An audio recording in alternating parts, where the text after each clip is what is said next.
So, this is my second sick day, and I'm feeling actually a good deal better than previous days. I think just good old-fashioned rest and relaxation and all that jazz is doing the job. Now, to be absolutely certain, I'm gonna basically stay inside the apartment for the next couple days.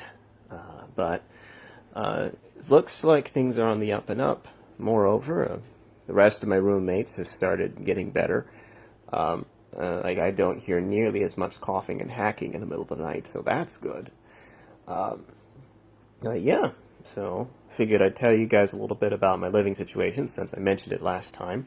Yeah, the way I'm able to afford living in Redmond, which FYI is one of the more expensive places to live. It's not the most. I think that's New York, but average rent out here for average rent out here for like a single bedroom's like 1,500 or something along those lines.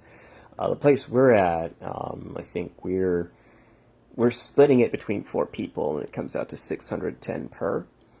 And it's because we're splitting it between the 4 of us that we're all able to subsist in this way.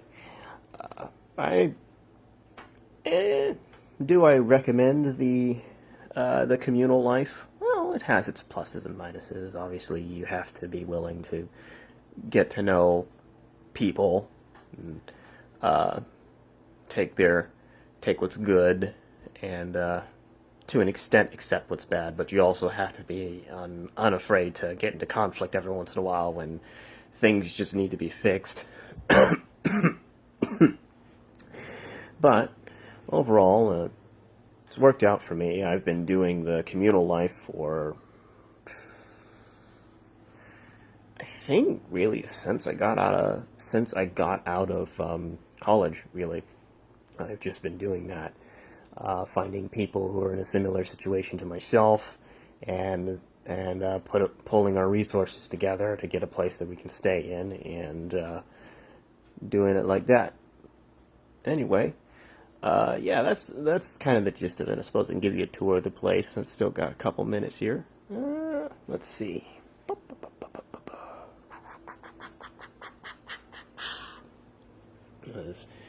Over here we have one of the newer shelving units. Got added over the Christmas break thanks to one of my roomie's sisters. She was very pivotal in getting a bunch of our storage stuff out here. And admittedly, the place is more of a mess than after we got that done. And a couple of items from various games. Most of these aren't actually mine. These belong primarily to either Dusty or David. I think Scott might own a couple of them, but he's about as thrifty as I am. We tend not to actually amass things.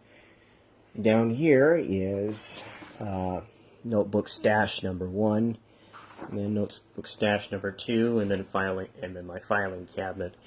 These just contain all of the design ideas I make. Yeah, it's a lot, but it's what I do. Can't help but do it, so I just write the stuff down.